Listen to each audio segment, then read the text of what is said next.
They say you know someone's true value when they panic the second you're unavailable. Mine sent 11 text messages, 6 phone calls, and had my department head physically show up at my apartment when I took a single personal day. That's how essential I'd become to their operation. Not that anyone acknowledged it publicly. No, I was their secret weapon, which is just corporate speak for do all the work, take none of the credit, and definitely don't ask for what you're worth. Ever pour your soul into something only to watch someone else get applauded for it? Ever stay up until your eyes burned, fixing problems nobody else could solve, only to have your solution presented at the board meeting under someone else's name? That was my life at Zenith Analytics. Every single week. If you're new here and enjoying these powerful stories, make sure to hit that subscribe button and stay tuned for more. Let me know in the comments what part of today's story touched you most. I'm Zara Franklin, and for 8 years I was the invisible architect behind a company that treated me like a spare part. The kind of place where Friday all-hands meetings were performative theater, where executives competed to see who could say, "paradigm shift," with the most conviction while showing slides designed by interns who'd rather be anywhere else. The guys with Ivy League degrees and family connections occupied the executive floor. The women who didn't perform enthusiasm during their rambling speeches got shuffled to remote positions or restructured out entirely. I wasn't being restructured, but I wasn't advancing either.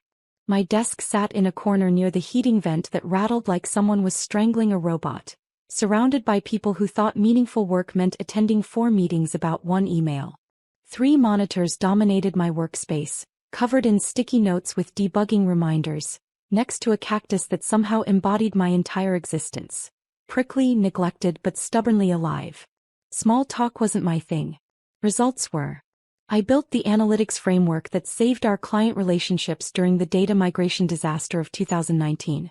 The dashboard interface that made our platform actually usable instead of a nightmare designed by sadists. I rewrote the entire predictive modeling system that our chief innovation officer claimed came to him during a meditation retreat in Bali. Spoiler.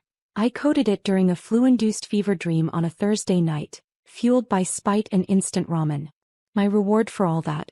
A gift card to a restaurant that closed 6 months prior and a company-wide email thanking the team for their dedication. No names. No specifics. Just generic corporate gratitude that meant absolutely nothing. That's when I stopped expecting recognition and started planning something else entirely. Oh, and hey, since you're down here in the trenches with me, take a second to hit that subscribe button and drop a like. Seriously, 95% of people watching never do. It keeps these stories coming and our small team of corporate survivors funded, caffeinated, and emotionally functional. Mostly functional. Anyway, back to the disaster. Being indispensable without being visible is a special kind of torture. You're holding up the entire structure, but when cracks appear, somehow you're the one who gets blamed for not preventing them. People called me the backbone during team lunches, whispered that I was the real brains of the operation in the break room, but when promotion cycles arrived, I was always told I wasn't quite ready for leadership visibility yet. Meanwhile, I watched people with half my skill and twice my volume leapfrog into director positions. The guy who thought API stood for A Programming Interface became VP of Technology. The woman who needed help opening PDF files got promoted to senior strategy lead because she played tennis with the COO's wife. If I'd hated the work, walking away would have been simple. But I didn't hate it. I loved building systems that actually functioned, solving logic puzzles that stumped entire teams, creating tools that made people's jobs bearable even when they had no idea I was the reason their software didn't crash anymore. But love doesn't mean stupidity, and I wasn't stupid. I saw everything clearly. I watched the pattern repeat itself year after year. My contributions repackaged, my innovations relabeled, my solutions presented as someone else's breakthrough thinking. I kept my head down and told myself it was temporary, that eventually merit would matter. That, eventually, stretched into 8 years. 8 years of next quarter for sure, and we're watching your trajectory, while I watched fresh college graduates become managers because they knew which craft brewery the executives frequented on Thursdays. But here's what they didn't know. While I kept my head down, I was learning. Learning where every system connected, which processes depended on which frameworks, how every piece of our infrastructure functioned because I'd built most of it myself. Learning which admin credentials I still had access to, which platforms they'd forgotten I'd architected entirely alone. They thought they'd buried me under indifference and performance reviews. But I wasn't buried. I was building a foundation. And when you build foundations, you know exactly where the load-bearing walls are. You know which supports you can remove to make the whole thing come crashing down. The reorganization hit like a tornado in a trailer park. Sudden, destructive, and followed by executives pretending this was all part of the plan. It started with the usual corporate poetry, streamlining our leadership structure, optimizing for agility, empowering next-generation talent. Translation: the CEO's nephew needed a job and they were creating one out of thin air. They announced him at an all-hands meeting like he was arriving from Mount Olympus with divine wisdom. Damian Cross, 28 years old, fresh from some executive fast-track program hosted at a resort in Scottsdale. His qualifications? Well, he once launched a cryptocurrency project that imploded after 3 weeks, and he'd been quoted in a tech blog once about disrupting traditional workspace dynamics. The workspace he disrupted was a co-working space coffee bar where he'd loudly taken Zoom calls and got asked to leave. "We're thrilled to welcome someone with Damian's innovative vision," the COO announced, beaming like a proud parent at a school play. "He'll be leading our newly formed analytics division, bringing fresh perspective to our product architecture." The analytics division. That was me. That was my code, my frameworks, my late nights, my solutions. But now I reported to Damian Cross, a man whose LinkedIn profile listed thought leader and visionary as actual job titles. Our first meeting, he showed up 18 minutes late eating a protein bar, didn't open his laptop, and spent the first 10 minutes explaining his morning routine and why cold showers were literally changing his neural pathways. When I tried walking him through our current system architecture and deployment pipeline, he interrupted me twice. Once to ask if we'd considered making the data more blockchain adjacent, and again to tell me, I don't need the technical weeds, just results. Results. Like I was a vending machine that dispensed analytics frameworks when you pushed the right button. I smiled politely and tasted blood from biting my cheek. By the following week, my access permissions had been modified. Not revoked entirely, just limited in ways that made no operational sense. I could view certain repositories but not commit changes. Could read deployment logs but not execute them. Could see the systems I'd built but no longer control them. I messaged IT. They said it was probably an error. I asked again. They stopped responding. That's when I knew something was wrong.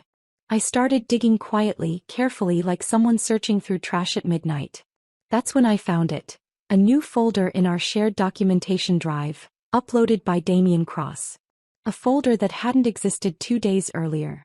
Inside was a PDF titled Analytics Optimization Framework, compiled by Damian Cross.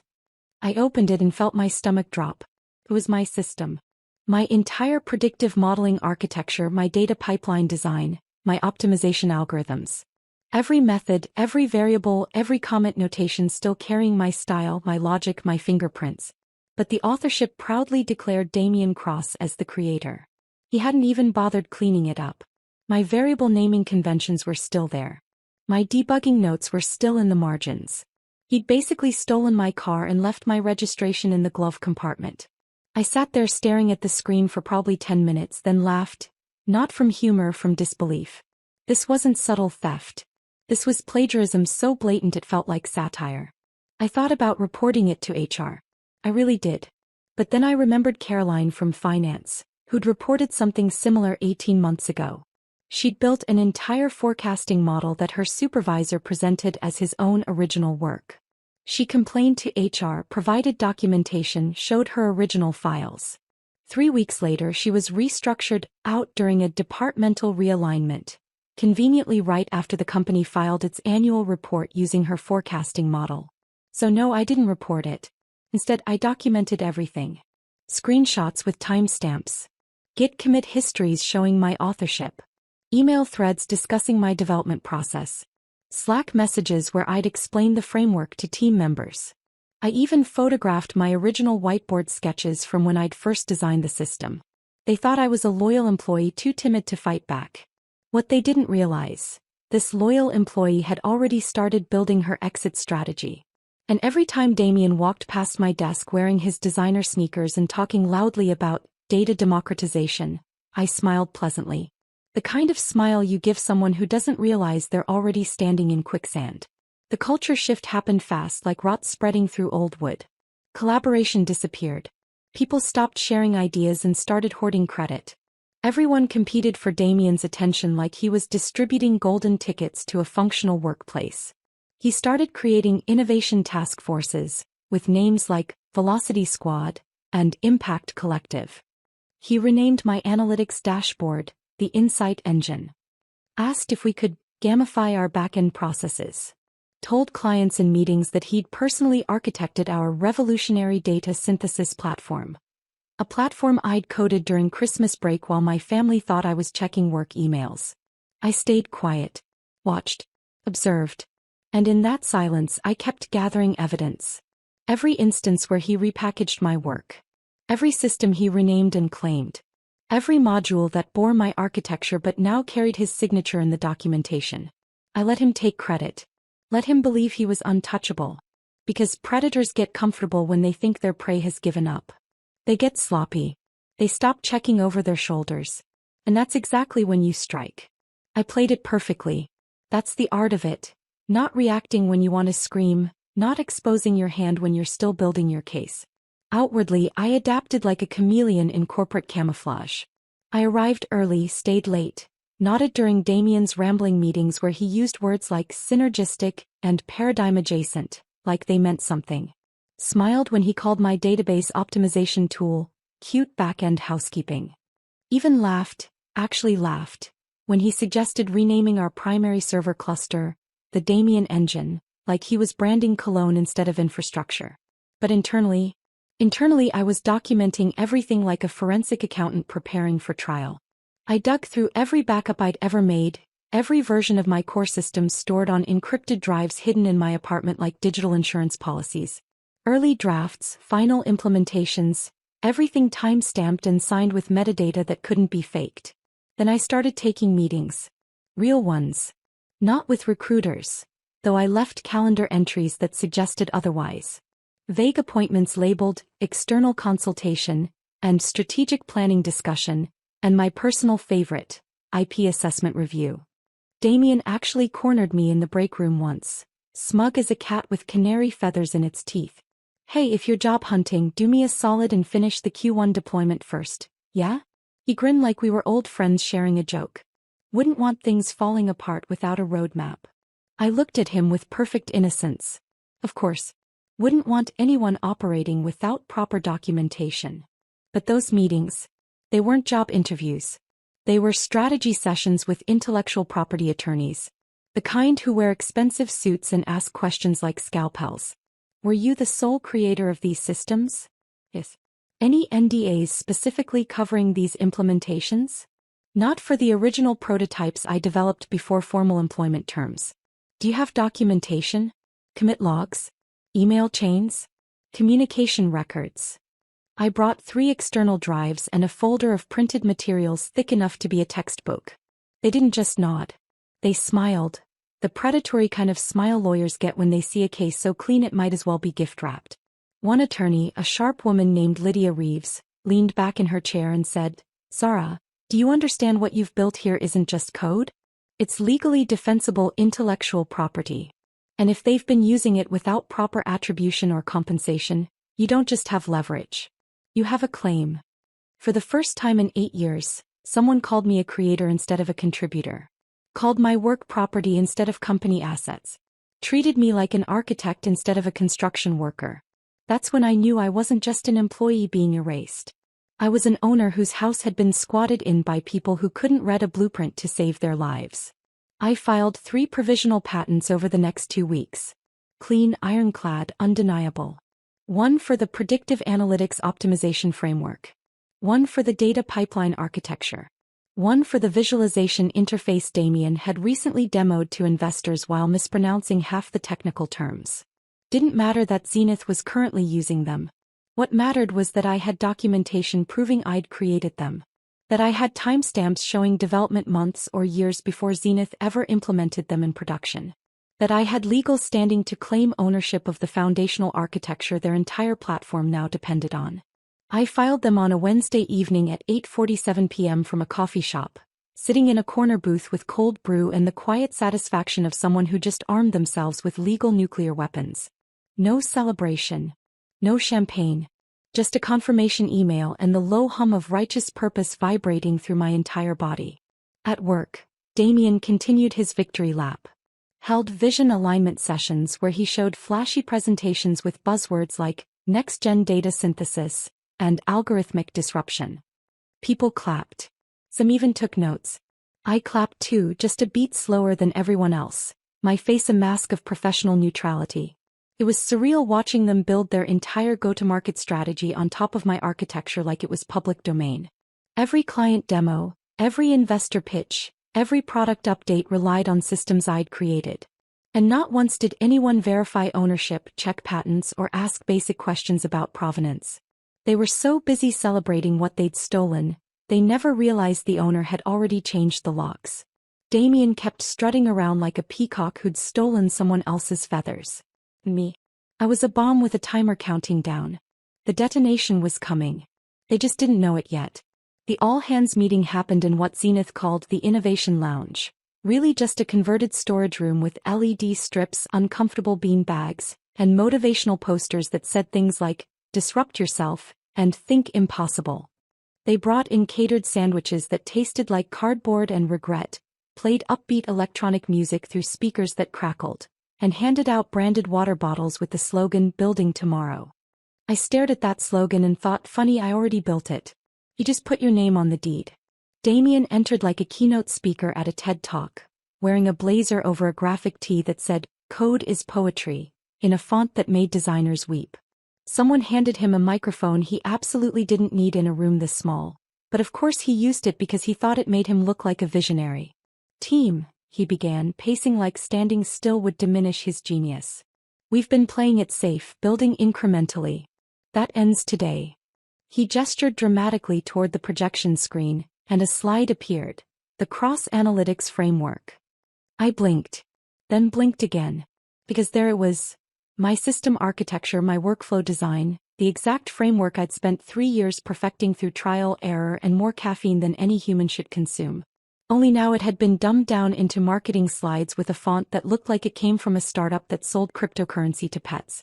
Damien clicked through bullet points like he'd written them in his sleep. Unified Data Orchestration. My integration pipeline from 2021. Predictive Load Distribution. A feature I'd prototyped during a holiday weekend while my family asked why I was bringing my laptop to Thanksgiving. Intuitive User Interface. The dashboard I'd sketched on napkins during my nephew's birthday party while someone knocked over my coffee. Every single component was mine. Every innovation, every solution, every architectural decision I'd made while this man was probably posting LinkedIn motivation quotes about hustling differently. I scanned the room. The CTO nodded like he was witnessing the invention of the wheel. Our VP of product smiled wide enough to show all her teeth. People actually clapped. Someone whistled. Now, Damien said, pausing for effect like a magician about to reveal his trick. This framework didn't appear overnight. It took bold thinking. It took leadership. It took vision. I nearly laughed out loud. Not from bitterness anymore, from the sheer absurdity. It was like watching someone accept an award for a movie you filmed in your garage using a phone camera and duct tape. After the applause died down, my supervisor Heather approached me looking sheepish. She hadn't spoken directly to me since Damien's arrival, too busy repositioning herself in the new power structure. Hey, she said quietly, almost apologetically. Damien wants you to train our new junior analyst. Walk her through the methodology. Make sure she understands how everything works. I bit down so hard I nearly cracked a molar, but I smiled. Of course. Wouldn't want her to miss any of the important details. The junior analyst, a recent bootcamp graduate named Sophie, showed up the next morning looking eager and slightly terrified, clutching a notebook already filled with quotes from Damien's presentation. Hi, she said, sitting down at my desk. I read through all the documentation. Really inspiring work. Did you get to work on any parts of the cross framework before Damien took over the division? I turned to her slowly, carefully. A few pieces here and there. But I'm mostly here to support his vision now. Over the next 4 hours I walked her through the actual code. Not the sanitized diagrams Damien had presented, but the real architecture with all its complexity and nuance. Sophie asked smart questions. She picked things up quickly. But more than once she tilted her head and said, This part sounds really similar to the draft notes I saw in the old development wiki. Weird how there's no attribution listed. I didn't comment. Just raised an eyebrow and kept going. That night I went digging through our internal knowledge base.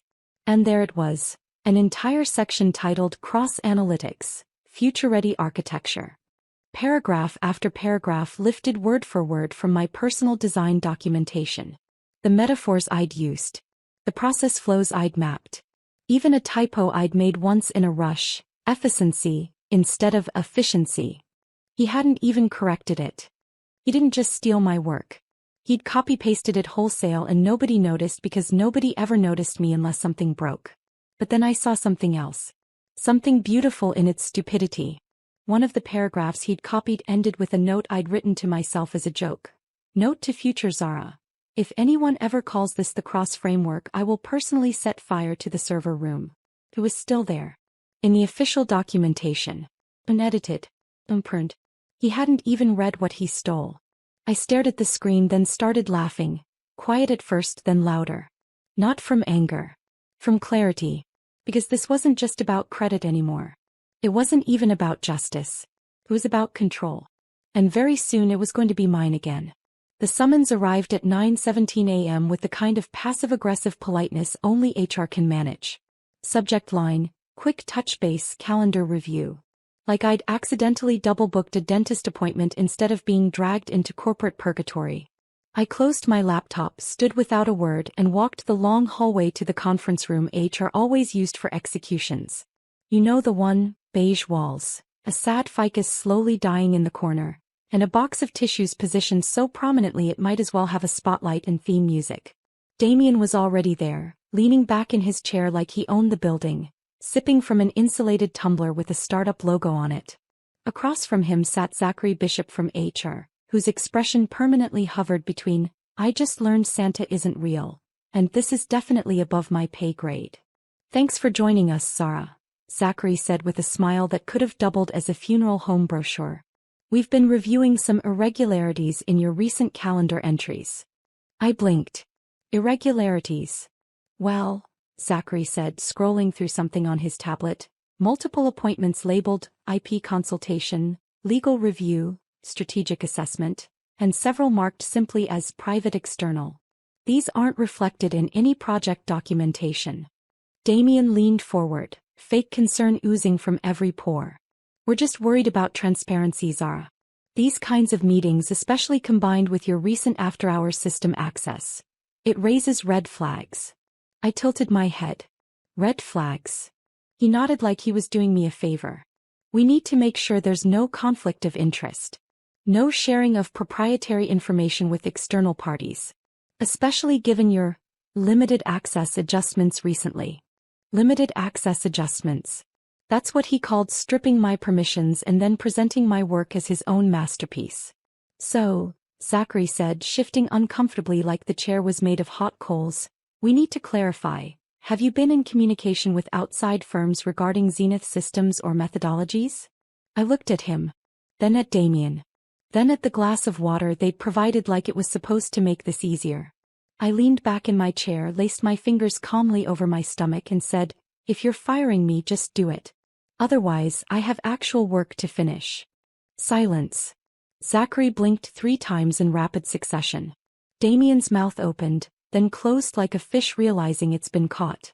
They'd expected panic. Maybe tears. Definitely groveling. Instead, I stood up smoothly, adjusted my bag and said, let me know by lunch. I've got deadlines. Then I walked out. Didn't slam the door. Didn't storm off dramatically. Just walked like someone whose hands were clean and whose calendar was bulletproof. Because those meetings, every single one was legal, conducted on my personal time, using my own resources. I hadn't shared company data. Hadn't used company systems. I'd been painfully, meticulously careful. But none of that mattered to them. Damien didn't care about facts. He cared about narrative. And Zachary didn't care about justice. He cared about protecting the company from liability. Exactly 26 hours later, the email arrived. Subject: termination of employment, breach of confidentiality protocol. Effective immediately. Security would escort me to collect my belongings. A second email included a link to the NDA they claimed I'd violated, highlighted in yellow like they were proud of their detective work. No hearing. No appeal. No conversation. I didn't reply. Didn't argue. Didn't need to. I showed up that afternoon with my own cardboard box. I'd actually brought it from home because I knew this was coming. Packed up my desk like I was checking items off a list. Monitors, cables, personal mug, that half-dead cactus still clinging to life like a symbol of resilience. The junior analyst Sophie stood frozen near the coffee station, watching like she just witnessed a magician get arrested mid-trick. People whispered. Nobody said goodbye. Except Damien. He appeared by the elevator, arms crossed, wearing that same smug half-smile. No hard feelings, yeah? Just business. I stepped into the elevator, turned to face him just before the doors closed, and smiled back. Cold, clean, surgical. You're absolutely right, I said. Just business. The doors sealed. He disappeared from view. I didn't look back. Not because I was sad. Because I was already 3 steps ahead. And the moment they terminated me, they severed every informal claim they thought they had on what I'd built. They just lit their own fuse. They just didn't know it yet. Within a week, my name had been chewed up and spit out across the office like toxic gossip. The official story was polished and precise. Zara Franklin was terminated due to conflicts of interest, breach of confidentiality, and potential information sharing with competitors. In Slack channels and whispered breakroom conversations, it got uglier fast. She'd been meeting with rival firms for months. I heard she tried selling proprietary systems. Always thought she was too intense. Kind of cold, you know? Damien loved every second of it. Strutted around like a general who'd won a decisive battle. Kept dropping phrases like, tough decisions build strong cultures, and we're pruning dead weight to grow stronger. During one stand-up meeting, someone overheard him say, look, she was talented, sure. But you can't have loyalty problems at the leadership level. That one spread like wildfire. Quick, devastating, impossible to forget. He even rebranded the development Slack channel from #buildroom to #crosslab, like he was remixing my gravestone into his personal monument. I didn't respond. Not publicly, not privately. Radio silence. A few former colleagues reached out with carefully worded messages. Hey, just heard what happened. Totally blindsided. Hope you're doing okay. Always valued your insights. Let me know if you want to grab coffee sometime. Corporate politics are brutal. Wishing you the best in whatever's next. None of them meant harm. But none of them risked anything either. And I didn't have time for sympathy wrapped in plausible deniability. I left them all on read because while they were gossiping I was working. At home I transformed my dining table into a command center. 3 monitors, ergonomic chair with lumbar support that had seen better days, half a dozen external hard drives stacked like miniature monuments to preparation.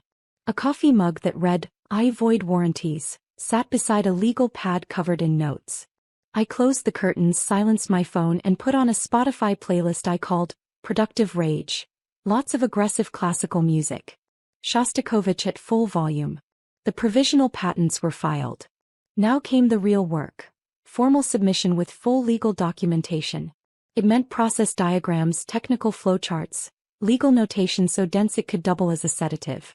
But I didn't hesitate because every clause I wrote was another nail in the coffin of Damien's stolen empire. I documented everything again, but this time with legal precision. System architecture, development timeline, comparative analysis showing exactly when and how my original work had been implemented at Zenith. I compiled Slack conversations, commit histories, even old Zoom recordings where I'd screen-shared prototypes. In one recording you could see the exact interface Damien had demoed to investors 2 months ago. Except in my version it was timestamped 9 months earlier with my voice explaining its functionality while eating a bagel. They thought they'd fired a problem employee. What they'd actually done was unleash an architect with complete documentation and nothing left to lose. While Damien posed for LinkedIn photoshoots and posted about building cultures of excellence, I was on video calls with my legal team showing them the exact foundation he was building on, and proving exactly who'd poured it. The patent attorneys weren't just interested. They were excited. Lydia Reeves actually said, Zara, I haven't seen documentation this clean in 5 years. This isn't just defensible, it's bulletproof. I almost smiled. Almost. Meanwhile, my inbox pinged with interesting developments. A recruiter from a competitor. Heard you're available. Want to discuss opportunities.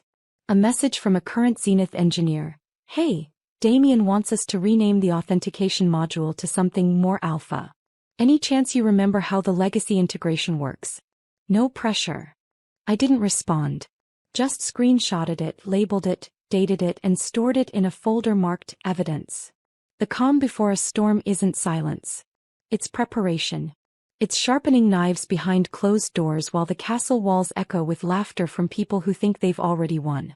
Damien didn't know I'd built everything on modular architecture that was legally severable. Didn't know that by terminating me without negotiation, they'd voided their only informal claim to my intellectual property. Didn't know that nobody had ever asked what I was doing during those suspicious calendar entries. Nobody asked because they assumed I was reactive. Defensive. But I wasn't reactive. I was surgical. And soon they were going to learn what happens when the invisible woman brings receipts. The email arrived at 6:23 a.m., time-stamped with the kind of legal finality that stops hearts. Subject: Patent acceptance notice, full protection granted. No confetti. No fanfare. Just 3 PDF attachments and a single line from Lydia Reeves. All filings accepted. Cease and desist letters queued for delivery.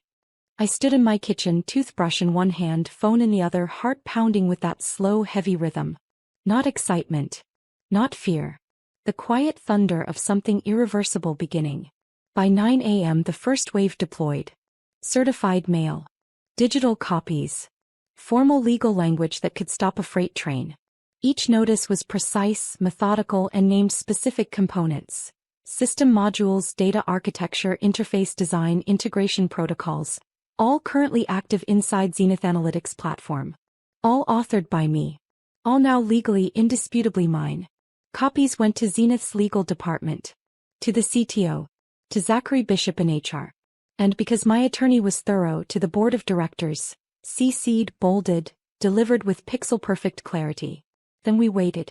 I imagined the scene there. Damien rolling in late with his overpriced cold brew, fist-bumping someone in marketing, maybe asking an intern to circle back, on some meaningless task. Blissfully unaware that downstairs in legal, someone was opening a document that would detonate his entire fake empire. But I didn't sit idle. While they processed the first bomb, I armed the second. Investor notification. See, most vendor contracts include clauses requiring companies to disclose pending IP conflicts, especially ones affecting core product functionality. I didn't have access to Zenith's internal communications anymore, but I knew their client list. Knew those clients monitored system dependencies like hawks on prescription stimulants. So my legal team sent what we called informational clarifications. Not aggressive, not threatening, just polite notifications that certain modules within Zenith's environment were now protected IP under new ownership, and that continued usage without proper licensing could result in legal complications. Lydia's phrasing was legal complications. I would have just said, a very bad time. We waited. Less than 48 hours later, confirmation arrived. The first client deployment had frozen. Not cancelled outright, just paused pending legal review and risk assessment. It was a mid-sized logistics company, big enough to hurt Zenith's quarterly projections, small enough to panic quickly. They'd built their entire routing platform on analytics tools I'd created in 2020 while recovering from a bad cold and existential dread. Now they were reaching out, not to Zenith but to my LLC, asking about licensing terms moving forward. Just like that, the balance shifted. Not completely. Not yet. But noticeably. Inside Zenith, I imagined the walls closing in. Developers suddenly quiet. Meetings tenser. Damien pulling people into glass-walled conference rooms, whispering things like, no big deal, and we can pivot. HR pretending nothing was wrong while legal tore through code repositories, desperately trying to scrub my fingerprints like bleach would somehow erase 8 years of architecture. But you can't bleach a system that breathes your DNA. Sophie, the junior analyst I'd trained, posted something cryptic on LinkedIn. When leadership fails, systems reveal the truth. Grateful to learn from both. She didn't tag anyone. He didn't need to. Everyone knew. My phone buzzed. A message from a Zenith product manager I hadn't spoken to in months. So, hypothetically speaking, how much would licensing cost for the cross-analytics framework? I stared at it, smiled. Didn't answer. Because this wasn't about money. Not yet. This was about watching the story they tried to write over mine start glitching. Unraveling. Crashing in real time. I sipped my tea, opened a fresh document and started drafting my own terms. Because if they wanted to keep using my system, they'd do it legally. Publicly. And on my terms. Inside Zenith Analytics, the oxygen started thinning. It began with legal forwarding my cease and desist notices to the CTO under the subject line urgent. Authorship verification required. They'd expected a 5-minute formality. Instead, it triggered a forensic audit that would expose blood on every server they operated. The CTO, a man who'd once called me the engine that keeps this place running, now had to confront a paper trail he'd quietly ignored for years. He pulled commit logs, version histories, internal documentation, backup archives, everything. And there I was. Everywhere he looked. Git commits stretching back 7 years with my username embedded in every significant update. Slack threads where I'd walked entire teams through framework designs now rebranded as cross-analytics innovations. Code comments written in my exact style, complete with inside jokes and one memorable typo I'd made at 3 a.m. // to do. Fix this before Damien breaks prod again. Damien. Not Damien. A typo born from exhaustion and spite, now preserved in production code like a time capsule. At one point they found a script file labeled core_v2 because Damien broke v1.s. A joke I'd made after a failed deployment caused by his interference. It wasn't just undeniable. It was humiliating. Damien, cornered in a conference room with legal, the CTO and the VP of product, started FL. Ailing like a drowning man in a business suit. This is all part of my strategic redesign, he insisted, voice climbing an octave. She contributed pieces, sure, but I drove the architecture. I provided the vision. You removed her access and presented this entire system at an all-hands meeting as your original work. The CTO cut in, his voice flat and cold. There's metadata on every function block. Her initials. Her change logs. Her process documentation. Her voice on recorded team syncs explaining functionality. But I refined it. You mean when you renamed modules and changed color schemes in the UI? The VP of product slid a printed comparison across the table. Because that's the only meaningful difference we can find. Damien, shut up. Emergency meetings stacked like planes circling a failing airport. The board wazened from whatever golf courses or venture capital conferences they'd been attending. The chairman himself, a silver-haired man who usually only appeared in annual reports, demanded a comprehensive breakdown of Zenith's infrastructure dependencies. The question that mattered: how much of their core product relied on now contested intellectual property? The answer, delivered by a pale-faced engineering director: approximately 61% of their flagship analytics platform. More than half. Nearly everything they were actively demonstrating to Series C investors. The foundation of every client contract signed in the past 2 years. The COO tried spinning it. The general counsel tried legal maneuvering. Zachary Bishop from HR tried becoming invisible. None of it worked. The facts were immovable. And the patents, those were public record now. Some legal tech blog picked up the story within 48 hours. David versus Goliath in Silicon Valley. Former employee claims IP theft by analytics firm. The article included screenshots from public GitHub issues, quotes from my cease and desist letters, and a devastating side-by-side comparison of Damien's cross-analytics framework presentation and my original patent diagrams. They were identical, except mine had better documentation and didn't include any typos. The piece tagged my law firm, who promptly shared it with a statement: "We stand firmly with our clients' right to protect original work from unauthorized appropriation by former employers." The evidence speaks clearly. 3 hours later, my patent firm's name was trending on LinkedIn. That's when the vultures started circling. Zenith's investor relations inbox imploded. Clients demanded immediate clarification about whether their platforms were now legally compromised. A major international client suspended a $3.7 million contract expansion, pending resolution of intellectual property provenance concerns. That phrase, IP provenance concerns, Got quoted in 4 different industry newsletters by end of business.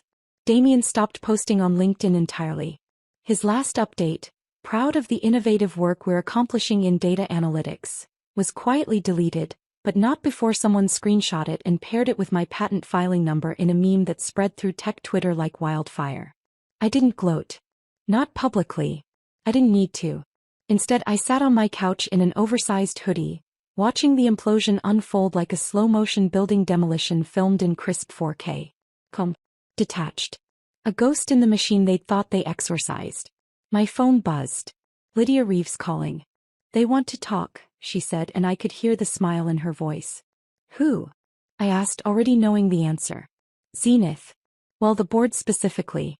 Damien has been advised not to participate in settlement discussions." I smiled. "Schedule something next week." "I'm busy." "Busy with what?" "Building my own thing." Because the truth was I'd already started. My own company, my own terms, my own code. Clean slate. No stolen credit. No performance reviews from people who couldn't code their way out of a paper bag. The sword I'd just pulled from Zenith's gut? I wasn't done swinging it yet. The emergency shareholder meeting leaked before it even concluded. Someone, probably a junior associate tired of being yelled at, sent just enough details to a tech journalist for the whole story to emerge. A confidential session that became a bloodbath. Directors shouting over legal counsel. Investors demanding accountability. And right in the center of the chaos, Damien Cross, blinking like a plagiarist caught red-handed at a dissertation defense. By noon, Zenith posted a carefully crafted press release. Effective immediately, Damien Cross has been placed on administrative leave pending internal review of development processes and attribution protocols. We take intellectual property concerns seriously and are conducting a comprehensive audit of our systems. Administrative leave. That was their euphemism for, we're figuring out how to fire him without admitting we enabled this. They called it an attribution oversight. Like he'd accidentally forgotten to credit me instead of systematically stealing 8 years of my work. Still, it was something. The PR firm they'd hired couldn't polish this mess clean enough. The fallout rippled fast. It sure took the first casualties. 2 directors removed, including Zachary Bishop, who'd asked me during my termination meeting if perhaps I was being overly sensitive about authorship concerns. The CTO kept his position, barely, but now reported directly to the board with zero autonomy. 2 VPs resigned before the week ended, their LinkedIn bios suddenly emphasizing words like consultant, advisor, and exploring new opportunities. Then came the settlement offer. Lydia called on a Tuesday afternoon. "They've agreed to terms," she said, voice tight with professional satisfaction. 7 figures. Full acknowledgement of your authorship across all systems.